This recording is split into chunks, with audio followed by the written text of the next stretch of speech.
just a second that the recording has started. This recording will be made available to you shortly after the workshop today. So if there's something that you'd like to go back and review, it will be available to you. It's available in a guide. It's a LibGuide that is located on the website. And I'm going to do my very best to show you where that is before we end this workshop. Okay.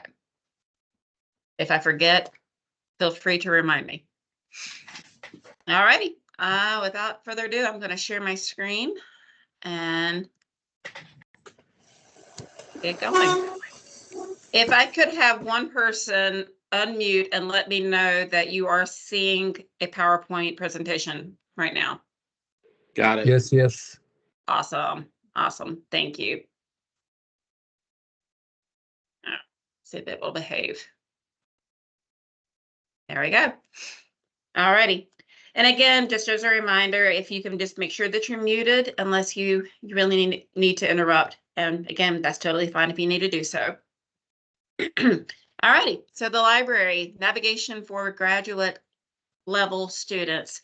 So this workshop is really designed for our doctoral and master's level students, those who are having to scour resources more so than perhaps what's expected on the undergraduate level. And there are definitely some tips and tricks that that I want to share with you. But I also want to start this presentation with just a word of encouragement for several of our graduate level students. This is a return to college after maybe having a few years off.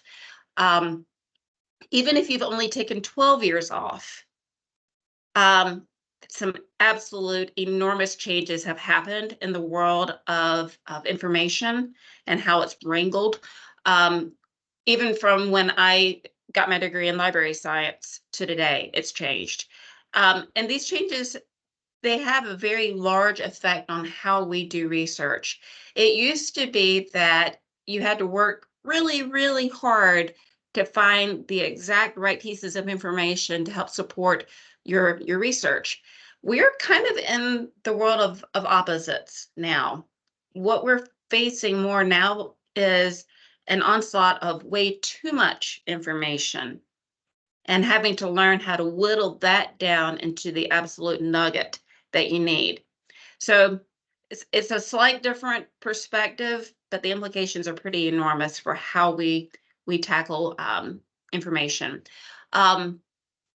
With that also, I want to go ahead and mention that perhaps in your first degree or in your undergraduate work, you might have heard learn your databases. That's a phrase that was pretty common to hear.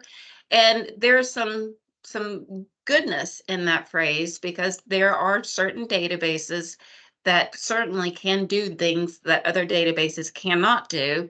And there are some databases that are very focused on specific disciplines. However, there are exponentially more databases that are multidisciplinary. And you'll also probably know this from experience that when you are in a graduate level course, often you really are looking at multidiscipline, different disciplines, and you're pulling them together into one thesis or one dissertation. So knowing your databases, again, has its place, but the alternative is going into systems that look in all the databases at the same time. So anyway, we will get into that a little bit more shortly. Okay, there is a very big picture that I want to make sure at least is communicated to you. Don't feel like you have to take notes or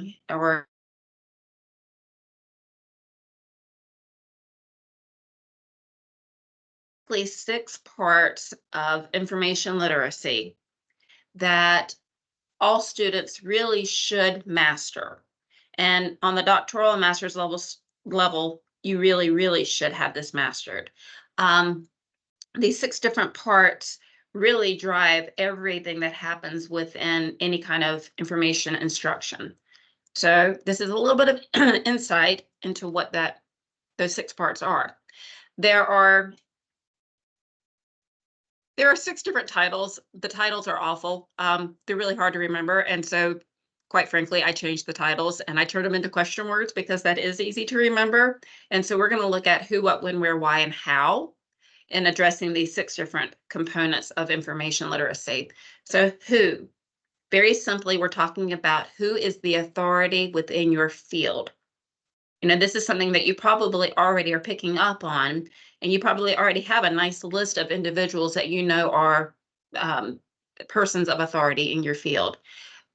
The reason why we state it is because if you have not yet developed a list of those people who are in authority to speak on your subject, you need to. You really do need to know who's who in your field. The second is what? What kind of resources are going to be appropriate for your field of study? This is an important thing to understand. In some disciplines, peer-reviewed articles within the last 5 years are requirements. You see that often in the field of medical study, so nursing, that sort of field. There are restrictions, and those restrictions are there on purpose. Typically, whenever we have those tight restrictions, it's because the field is changing so rapidly that you have to have some kind of perimeter on it in order to keep those resources valid to your study. However, there are other fields of study that really don't have as many restrictions. And if that's the case, then it would be completely appropriate at times to bring in information that's not peer review. I mean, you might even discover that a podcast is an excellent resource, or a blog, or a magazine, or a sermon. You know, there are so many different ways of creating information. So the idea is to make sure that you are recognizing that there are different kinds of resources and that you've got a good grasp on what is appropriate for your study. When? The question is, when have I done enough research to have developed a legitimate response to the concerns I have? This really is more of a question for you to consider internally. We often come into a program full of our own ideas, and sometimes we need to slow down just enough to make sure that we are reading and reading and reading those authorities within our fields. You will develop very legitimate responses. That absolutely will happen. But you just want to make sure that you're always balancing that with listening by reading all the stuff you can get your hands on. Where do I want my research to land? This is a question that I often work with students one-on-one with. Again, you typically come into a program with a pretty good understanding of where you're heading or why you're actually taking classes. However, sometimes you have to fine tune that. And that's something that I love to do, just so you're aware. If you ever get to that point where you really need to narrow your research to something a little bit more bite-sized, I love working with students to do that. So really the question is just, what is it that makes me tick, that really makes me interested in this field, and how do I get my research to point in that direction? Why? That concerns our biases, recognizing that we do have biases, that whenever we read anything, whenever we listen to anything, it will be tainted to some degree by the biases that we carry with us. Learning to recognize those and to be honest with ourselves is an important step in being information literate. And then finally, how do I give credit where credit is due? So basically, this is talking about plagiarism and citation. The farther along you get in your program, the more information is going to feel like common sense to you. So this is really just more of a warning than anything. Just making sure that you are taking exceptionally good notes, that you're making sure that when you read something that's amazing, you're keeping a note of who said it. Because eventually you're going to come to the point where you don't remember where you read it. And you're going to begin to fool yourself into thinking, well, everybody knows this. And I just really don't want you to get yourself in a position of accidentally plagiarizing. That is a very real threat, and I have seen it ruin careers. So just kind of a word of caution. So anyway, that is our big picture. There are 6 components: who, what, when, where, why, and how. And the library is absolutely integral in this process to help keep you in alignment with these 6 different components. All righty. So now that we know this, now that we have these foundational questions, what do we do with that? How do we jump in and get started with our research in earnest? Okay, so as I mentioned, the last 12 years or so has marked a tremendous change in how we wrangle information within the library. Absolutely gone are the card catalogs. That is not a thing anymore. We don't have physical places where we can thumb through little cards to find the information that we need. All of that information is now online in a nice, neat little package. We're going to hang out quite a bit in this area today. For many of you, this is going to be a bit of a review, but I'm hoping that it also is cementing some knowledge that you maybe are beginning to grasp. So we're going to talk today through a real life example.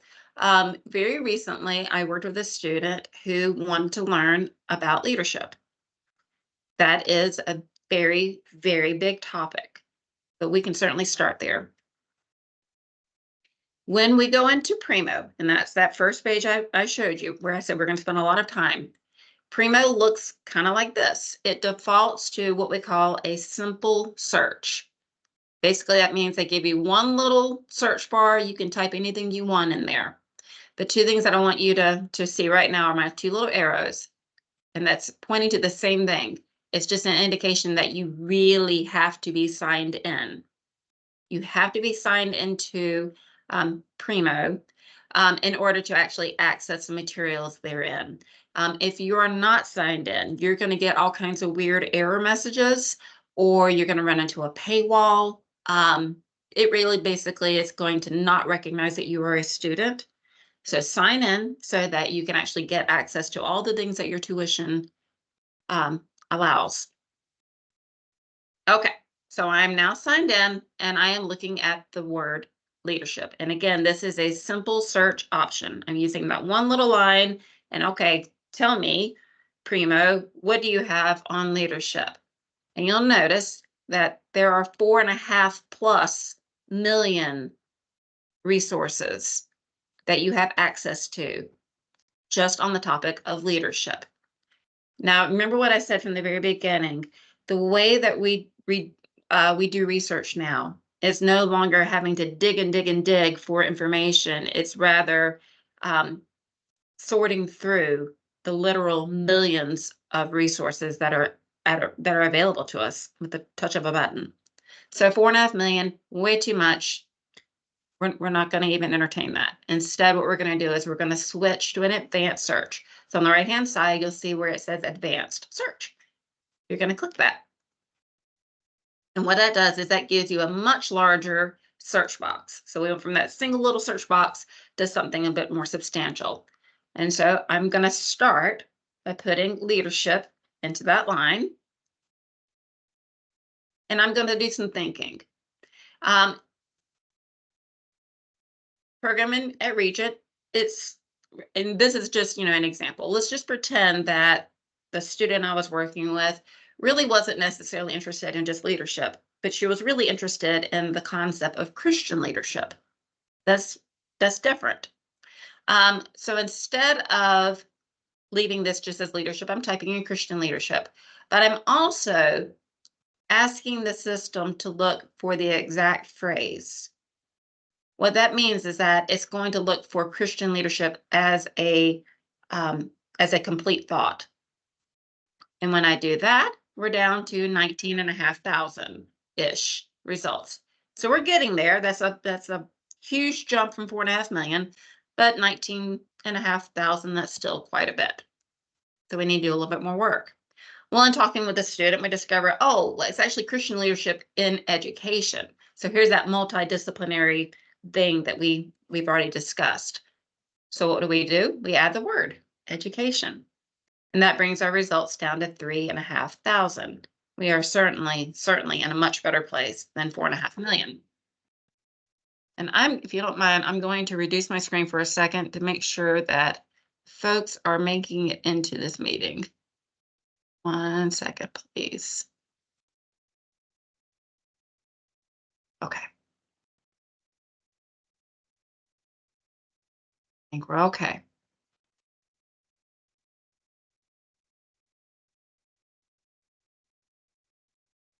Okay. So in talking with the student, the next question is, let's talk about the type of materials that you have to be using for your research. And for this particular student, she forgot that she had to have peer-reviewed articles. So again, some fields require that very tight rein on the kind of information you can use. And in her particular case, she needed peer-reviewed articles. So we added those filters, peer-reviewed articles. And we are left with 132 results. Remember, we started with 4.5 million. So we're now into something that is very, very bite-sized and manageable. That begs the question. We started with the topic of leadership, and we fine-tuned it to what do peer-reviewed articles say about Christian leadership in education. So it's a pretty big leap from a more generalized topic to something more specific. But hopefully this example is showing you how you can make the system really, really work for you and help you to hone in on those resources that address your very specific topic. All right, as I mentioned, going into an individual database, though, can be very, very important. The individual databases are located in what we call our A to Z list. We at Regent University Library, we personally own 253 different databases, and they are listed alphabetically A to Z. All of those databases, though, may or may not be exactly what you might want to use for your research. But again, sometimes one of those databases is going to be really important for you to hop into individually. And an example of that would be ATLA. ATLA is a database that is owned by EBSCOhost, and ATLA does something very unique, something that you can't do in Primo, and you can't do in any other database necessarily. And what ATLA does is it allows you to search by way of scripture. So you notice up here in this top tab bar where it says scripture. What that means is I can click that and I can tell the system exactly which scripture I want it to look at. That is one way of searching. But I can also search just exactly the same way that I did with Primo. I can put in Christian leadership. I can put in education. I can ask for it to limit my results to peer-reviewed articles. And then it's going to give me 308 articles. Now, these 308 articles also would be found in Primo. They'd be part of that 3,500 final result that we were looking at. But if you're wanting to make sure that those articles all are related specifically to religion, then this would be a great place to look. And again, if you need to look at an exact scripture, that's another way that you can use this database to your advantage. Similarly, APA PSYCINFO also is owned by EBSCOhost, and it also has a really unique feature in that it gives you the opportunity to look at the APA thesaurus of indexed terms, specifically for the field of psychology. I'm going to show you that in a second. But again, you can also do your search the exact same way you do in Primo.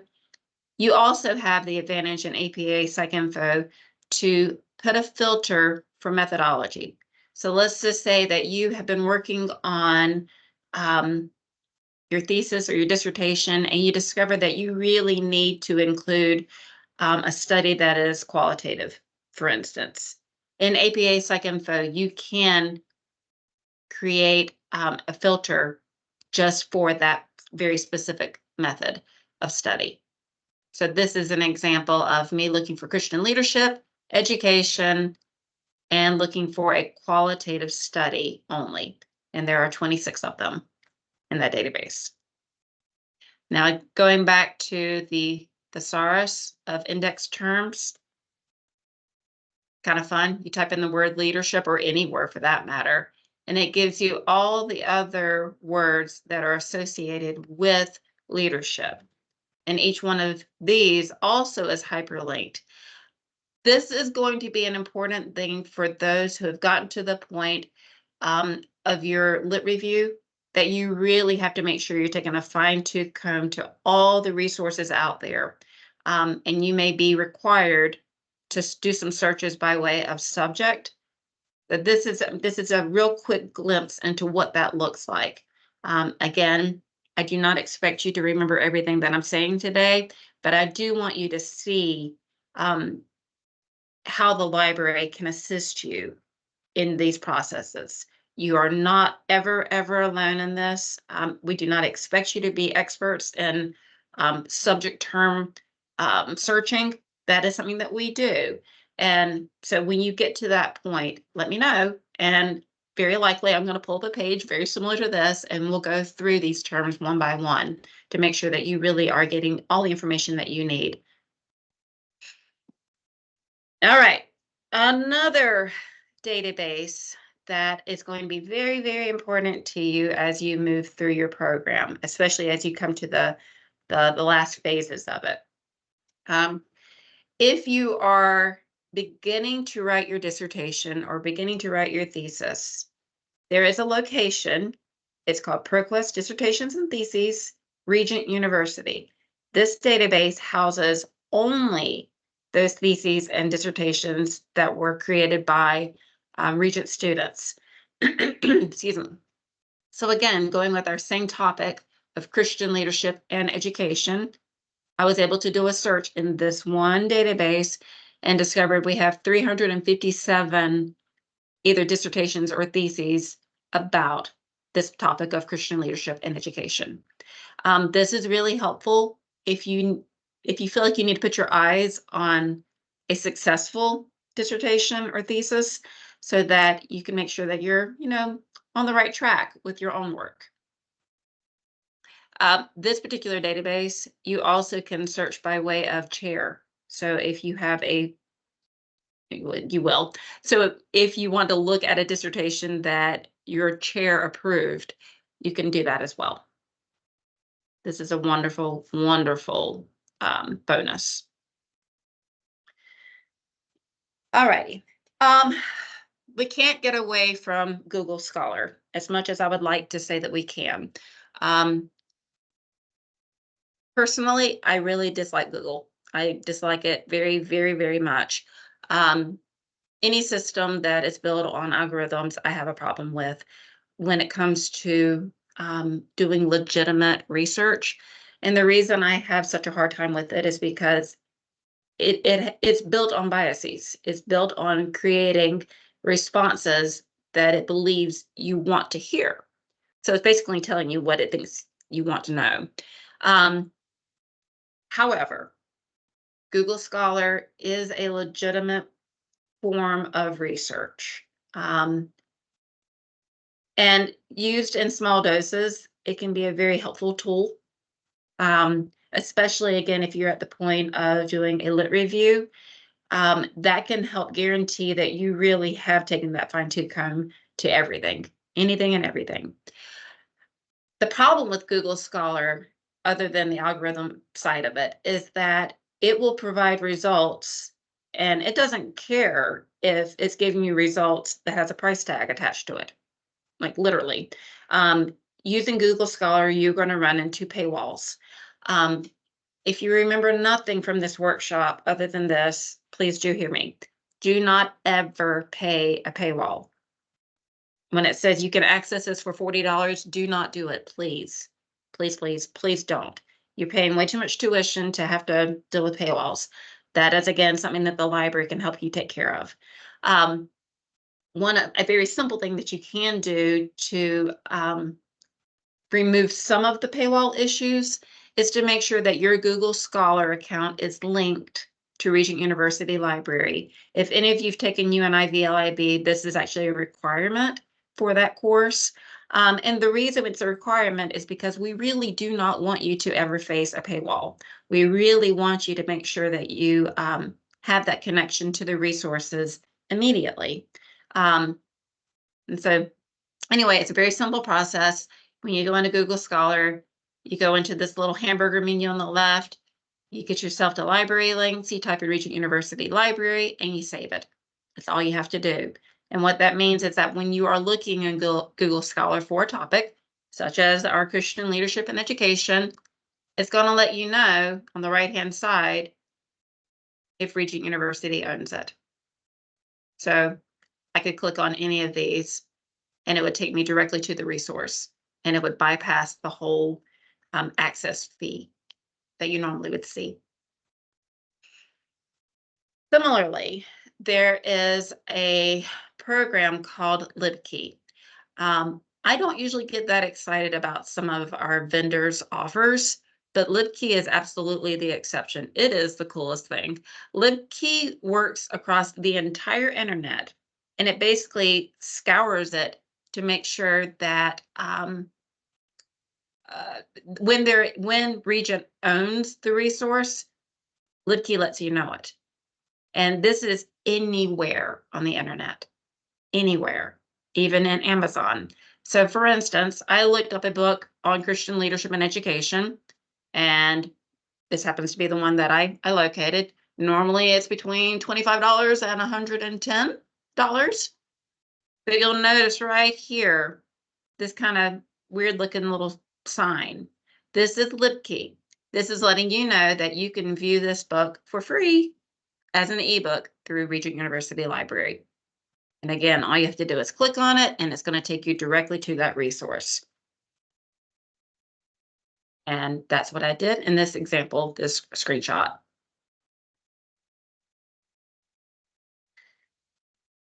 A lot of these resources take just a second to understand how to actually get it onto your computer. So back on the library homepage, under Research Tools, you'll find a link to all the tutorials and the workshop recordings that we have. So this is going to be one of the locations for today's workshop. You will be able to find this recording, but it also is going to be in a LibGuide. And again, I'm going to try real hard to remember to show you where that is. But you'll notice that there is also a quick 3-minute tutorial on how to actually get Libkey onto your computer. It literally takes longer to watch the 3-minute video than it does to get it installed on your computer. All righty. We got through that relatively quickly, thankfully. And I want to make sure that we have time for some question and answer.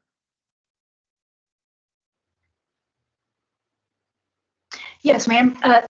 Could you show me where we have access to those tutorials? I apologize. I didn't catch that. Absolutely. I'm just making sure nobody's sitting in the waiting room real quick. I think we're okay. Yes, I'm going to share my screen and take you to the library homepage.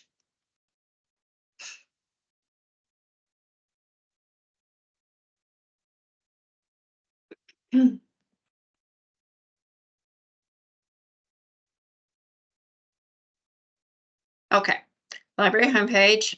This is Primo. This is the place that I think is the best starting place. But when we go up here into our little toolbar, and I'm sorry if you can't read it, I'm sure it's really tiny on your screen, but it does say Research Tools right here. When I click it, I'm going to select instructional videos. Okay, great. And that Thank you, just- ma'am. Yeah, you're welcome. You're very welcome. And actually, I'm glad that we're talking about sharing screens at the moment. This is the LibGuide that I wanted to mention that all these workshops are going to be uploaded to. So past ones, future ones, present ones, they all will be located here as well as on the YouTube page. So it's libguides.regent.edu/workshops. All right. I see a hand raised in the chat. Catherine Coles, did you have a question? I'm sorry. Yes, I was on mute. I understand that I can, in fact, save my searches and pin them. Mhm. But what I don't know is how do I find them when I'm coming back to look for them later? Wonderful question. Let's show you that. All right, let's go back to the library homepage.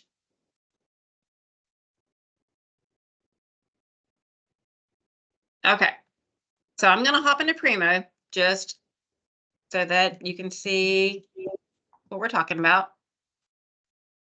And I'm going to just use leadership as the thing I'm looking for. Okay, so real quick, I just want to make sure that you're seeing that I am not signed in, and I really need to make sure I'm signed in or else I'm going to struggle. So let's do that real quick.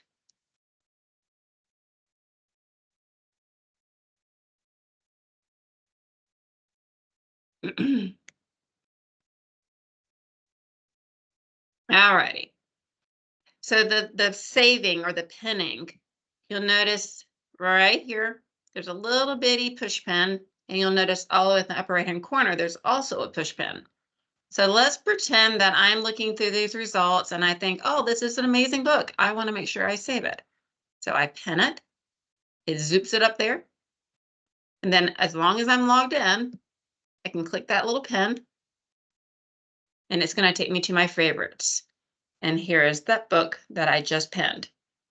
Now let's pretend that I've read it and I don't like it. So I decide I don't want it pinned anymore. Literally click the little button that says remove the pin and it's gone. I'm sorry, I blinked and missed how you got into my favorite. No worries. The pin is on the larger pin in the upper right hand corner beside your name. Yes. That's where all of your favorites are located. Oh, I just pin on that. Thank you. That is huge. I thought it did something else. That's it. That's it. And I do want to show you while we're there that you can save these individual results. But let's just pretend that you took quite a while to figure out. Let's just show you. Let's say that we did an advanced search and we included education. We did our Christian leadership. We decided we wanted it to be the exact phrase. We did a search. Oh, and let's just throw in a few filters on this left-hand side. Let's say we only wanted to look at articles, for instance. Okay. I'm going to lock this filter. Trust me, that's an important thing to get in the habit of doing. All right. So now I've got this search parameter. These are the things that I'm asking the system to look for. I can save all this too by clicking here where it says to save the search. It's going to let me know that it saved it. I can just dismiss that. So the same thing. When I go to this pen, here are my individual items. If I scooch over to saved searches, it's going to show me all the parameters I've saved. And here's that one that I just saved. Thank you. You are welcome. All right, let's see what other questions. Emma, I see your hand is raised. Emma Pratt? Oh, yeah. I'm sorry. I thought there was someone else with their hand raised before There me. might be. but- I'm only seeing like 10 people at a time. So Yeah, no worries. I was just wondering how you save like in a specific database, number one. And whenever I'm trying to go back to like a specific article, and I put it into like another tab, it takes me back to the search. And I'm just wondering how I go straight to like the article instead of Okay. having to like search for it again. So this is when you are in one specific database. Is that, am I understanding correctly? Yes. Okay. So this is kind of a loaded answer. Because we own 253 different databases, they all are kind of different. And that's a terrible answer, unfortunately. Not all databases, but quite a few of them actually have the option to create an account within that one little database. You can do that. Upper right-hand corner, if that's an option, upper right-hand corner, it says to log in or to create an account. And that's how you would be able to save those resources. And then it works very similarly to the way we just did this, excuse me, here in Primo. I find it to be clunky. I don't love that as an option. If I couldn't find what I needed on Primo, you know, I really was in just one database and I really wanted to save that one article, the better option would be to save it to RefWorks or Zotero or Mendeley, just whichever citation resource management system you're using. That would be the better option. Are you familiar with those citation management tools? Yes, I am. Okay, that makes sense though. Thank you. And typically too, there is an option to download. Mhm. So you can certainly download and just save it onto a file on your computer. That is always an option, but that's kind of what RefWorks and the other management systems are designed to do, is to hold it for you in a nice little filing system, you know, software system. I do want to mention this. Of the different options, RefWorks really is my favorite. And the reason why I like it so much more than the others is because it is the only system that currently allows you to take it with you once you graduate. So for those of you that are putting years of effort into writing your dissertations, you probably don't want to lose those resources that you work so hard to collect. I think that that's a tremendous gift. The other thing is that RefWorks is owned by the same company that owns Primo, so they work together very, very well. All right, and I'm seeing a couple of little questions real quick. Do I have training? Oh, sorry, it disappeared. Do you have a training for RefWorks or shall I rely on the YouTube videos? Yes, okay. I do not have a separate tutorial on RefWorks. RefWorks tutorials, they really are very, very, very good. Way better than anything that I could reproduce. And I do test them pretty regularly to make sure that they still work, you know, the instructions that they give, that they still do work. I do have that tutorial linked in the LibGuide, and just so that you have it, I want to make sure it's recorded here in this workshop. So homepage, research guides. I'm going to type in the word citation, citations. And then it's going to show me that there are quite a few guides that talk about citations. I'm just going to grab this one. And you'll notice that it talks about different citation management tools. There's RefWorks. That is a hyperlink. That helps you to make sure you get where you need to go. And it is something that the university subsidizes, so it's free to use.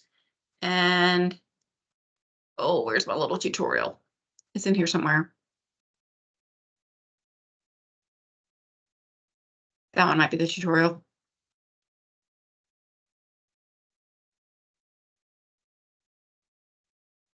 You know what? Let's just click it and see if that's it.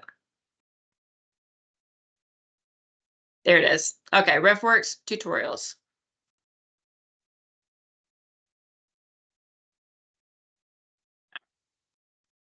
I am going to stop it before it decides to start giving the recording automatically. But that's typically the one that I use. All right. Other questions? And for those that wrote questions in the chat, you might want to just kind of interrupt and let me know. Because again, I'm my screen, I'm only seeing a couple people at once.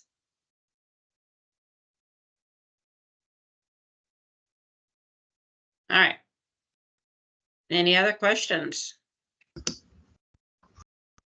Yes. Can you show me once again how to access the various dissertations?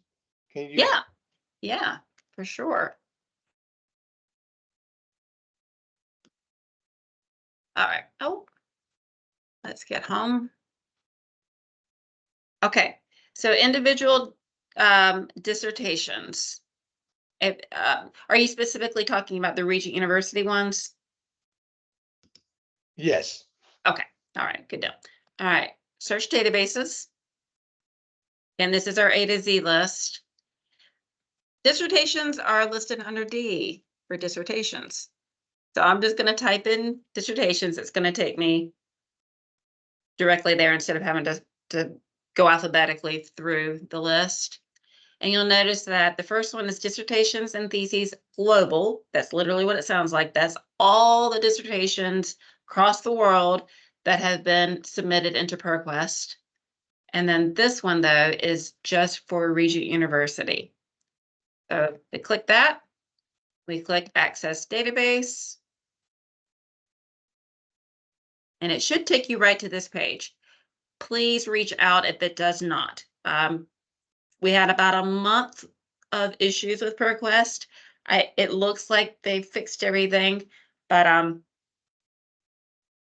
please just let me know. If you, I mean, not just Proquest, but if you ever have issues getting into any database, just let me know. Usually it's just some little tweak that needs to happen on the vendor side to make it accessible. That is how you get it. Yeah, you're welcome. I also do want to mention this real quick, that as you dig into research and you start going here, there, and everywhere, you are going to discover that your computer gets real full and real quick. What that typically means is that your cache and your cookies need to be cleared out. Just kind of as a reference point, I have to do this pretty much once a week.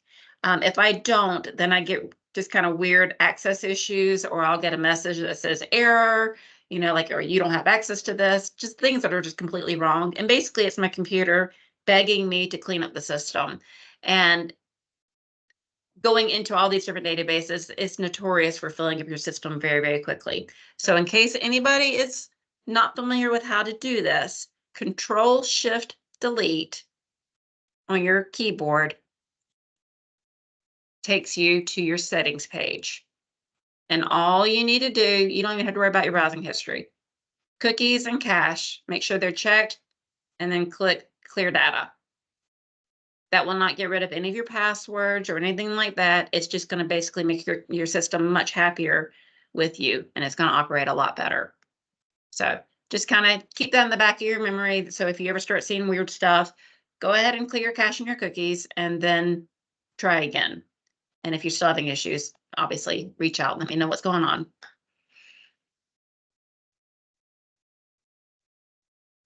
All right. We have about 6 minutes left. What other questions do we have?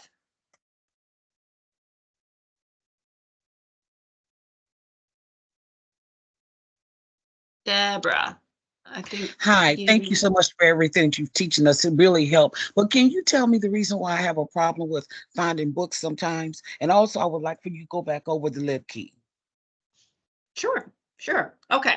So when you are looking for something specific, a specific kind of resource like a book, you can actually tell the system to do that. Let me show you. Otherwise, it's going to give you everything at once, which might be a bit of an overkill. So library homepage, let's just use our same example. Oops. If I can spell. Christian leadership. Okay. So right now it's giving me, I'm gonna look on the left-hand side here. And it's giving me archival materials, articles, audio, book chapters, books, dissertations, newspapers. It's giving me all kinds of stuff. But if I really only need a book, then I can go over here and I can check book. Or if you're so inclined, you can also check ebooks and then apply the filter. And then all my results are going to either be a book or an ebook. Now, again, notice that I'm not signed in. I have to be signed in order to be able to actually access some of this. Does that answer your question about that? Yes, thank you. You're welcome. Okay, now let's talk about Libkey real quick. Is there a way you can be signed in? What? Is there a way that you can just keep yourself signed in, or every time you go into library, you have to continually sign in? Yes, there is. And let me show you real quick. I'm sorry to interrupt. That's okay. No, that's totally fine.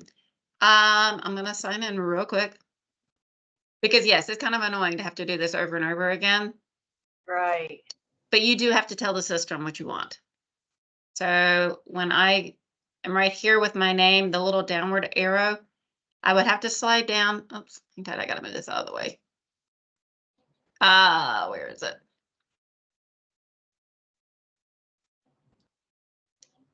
Oh, there it is. My personal details and settings.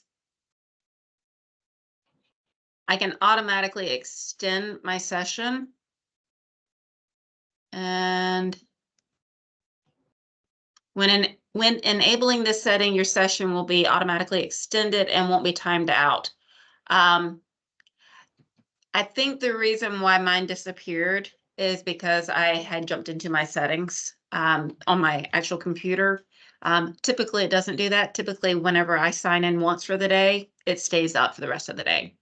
So just want to make sure that you go into your own personal settings and make sure this is toggled over to make sure that it is extending your session. Thank you. You are welcome. Okay. Okay, I have a question. Okay. Let me real quick though show you where Libkey, where the instructions are for that. Real quick. Research tools, instructional videos, and then we slide down and let's see, it's one of these.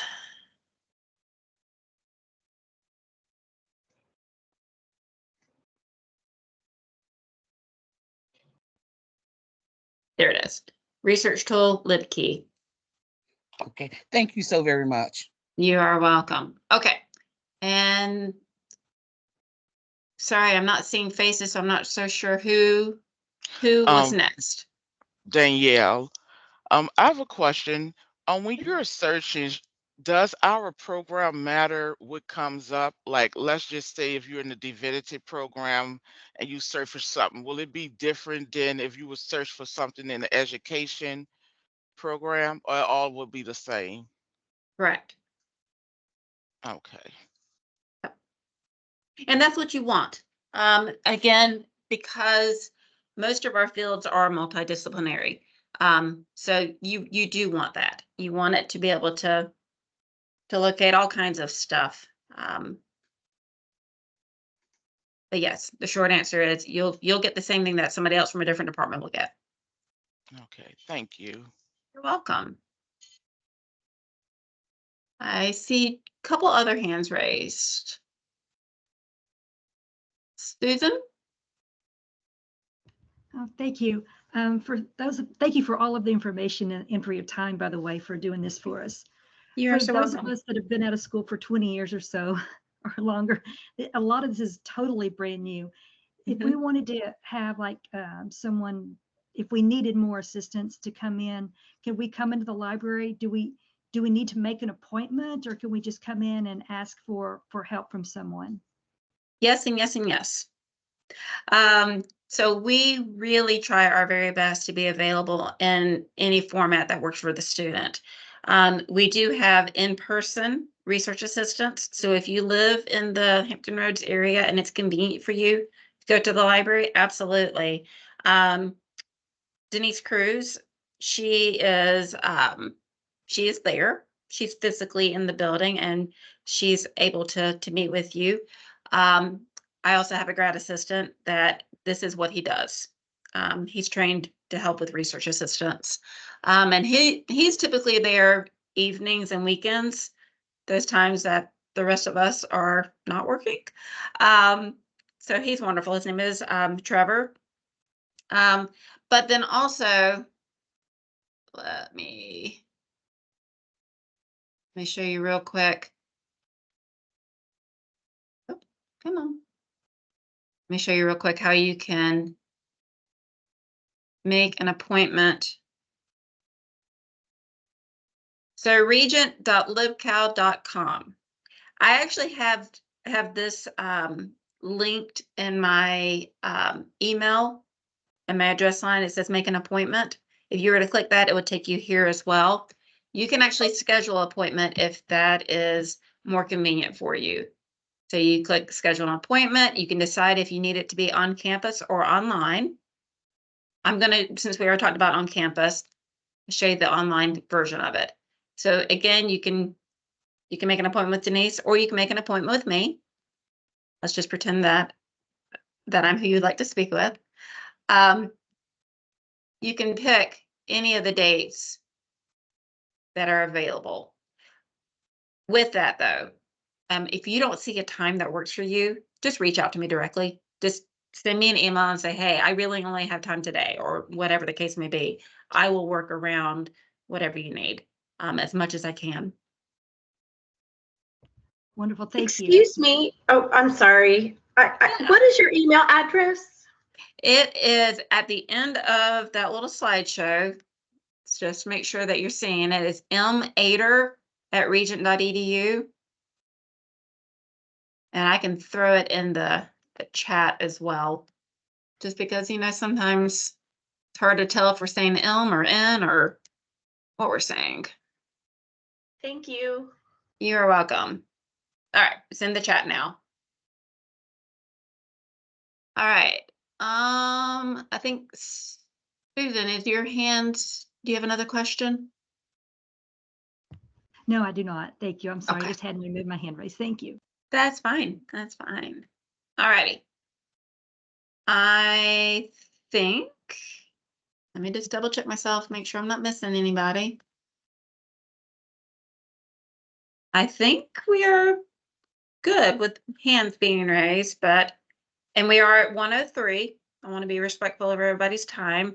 So if you have other questions, you are absolutely free to reach out to me directly to my email.